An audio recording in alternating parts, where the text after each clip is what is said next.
I threw my back out, and now I'm laying down. My chiropractor's not open today. So, yeah, it's fun. It's fun and I love it.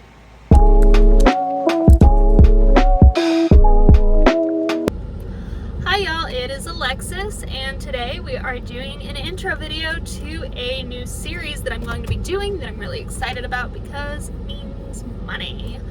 So stick around if you like money. I did my nails because I like having nice nails.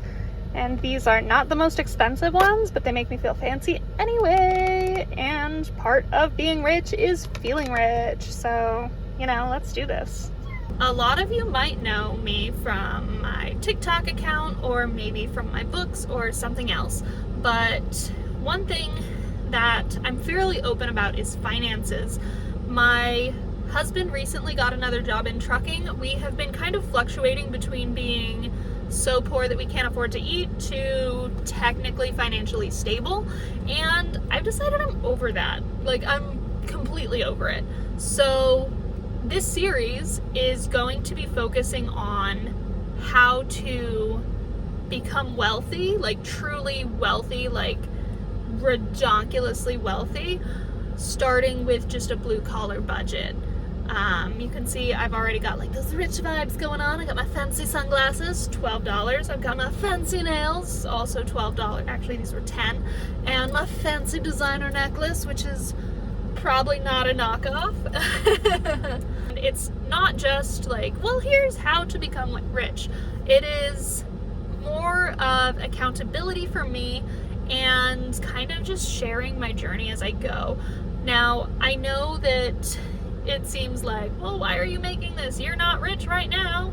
You drive a Jeep that has a falling apart transmission. Why are you making this video? And the truth is, I know that I am capable of massive amounts of success, but I tend to get way too in my head anytime I start to achieve any sort of solid income, any sort of success whatsoever. In 2020, I was making $10,000 a month from my books. $10,000 a month. And then I stopped making that kind of money because I stopped keeping myself accountable. So I'm making this series for accountability purposes, but also so that other people can see that you really don't have to be stuck in just this level of constantly stressing about money. So the point of this series is not just to change my mindset either, but to help you change your mindset. Because I know we're always seeing this thing of, well, I'm poor, I'm never gonna have enough money, it's always just going to be a struggle. And I personally believe that part of that, not all of it of course, there's a lot of, systemic issues with poverty and how people with poverty or who have struggled with poverty are treated in the United States. So I'm going to go through a lot of the stuff about running businesses. Many of you already know that I run a few online business ventures. I am selling romance books right now. I've been self-publishing romance books since 2020 successfully, and although my income on that has been fairly low recently, I'm working on bringing that income up, and I'm working on bringing up other things as well. So throughout this series, I'm going to dig really deep into my finances and into how I can change my financial situation and hold myself accountable through this series. But I'm also hoping that this series helps you or helps other people to kind of change their mindset, because it really sucks. It sucks to be poor all the time. I'm sick of it. I'm so done with it. I'm done not knowing if I'm gonna eat tomorrow. I'm done wondering if my car is gonna give out. So I'm done not knowing if I'm gonna have a car tomorrow because my transmission is going out, I'm done with it. I'm really done, and the only thing I can do to change my situation is to actively work to change my situation. My situation is not going to magically change if I complain about it. I might complain about it sometimes and yeah, that's fine. You're allowed to complain about your situation, but that's not going to change it. It's not going to fix anything. If you don't at least try, then you're always going to feel stuck. One of the things I'm going to be talking about a lot in this series is going to be manifestation and changing your mindset using manifestation. Now, I actually made a TikTok about manifestation where somebody commented a really rude thing. They said, manifestation is not real, but hard work and dedication is, as if they're mutually exclusive, as if believing in manifestation means that you're not putting any effort in.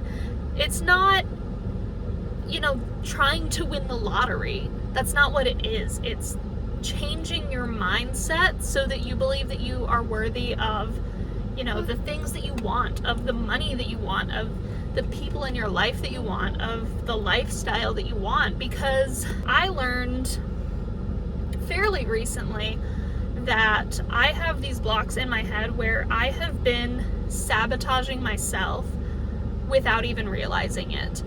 It started in 2020 whenever my first book series really blew up and I started making like $10,000 a month, and I just shut down. I couldn't write a single word. I couldn't do any marketing work. I even shut down all of my paid ads that were running that were kind of getting my books in front of people's eyes. And who does that help? That doesn't help anybody. I was making plenty of money to pay for these ads. There was no reason for me to stop doing this. And I realized recently that it's just this actual fear of success. I always thought it might have been like a fear of failure, but I was already succeeding. I wasn't failing anymore. There was nothing to be afraid of with failure. It was literally a fear of success. And I learned this because one of my friends recently approached me about a business venture that could make us a lot of money.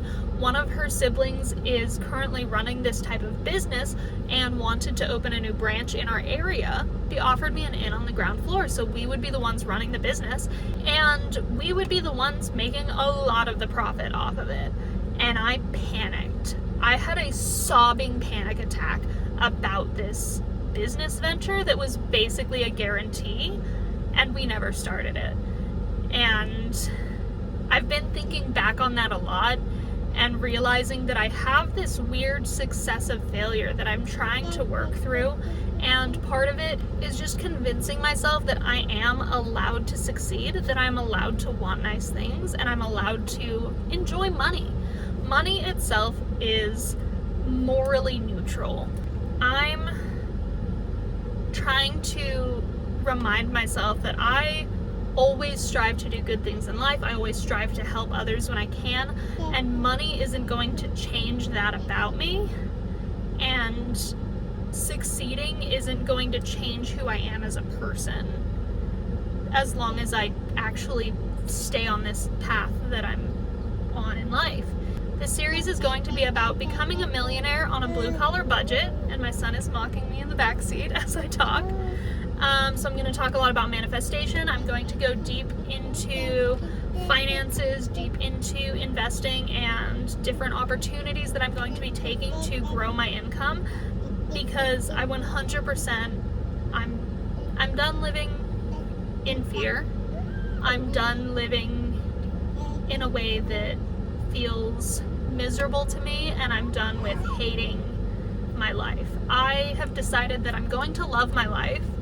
I'm going to do things that bring me joy. I'm going to spend money on things that bring me joy, and I'm going to have plenty of money to spend on those things. So come with me, and I hope you enjoy the ride. It's not a double rainbow, but it shall do. It shall do.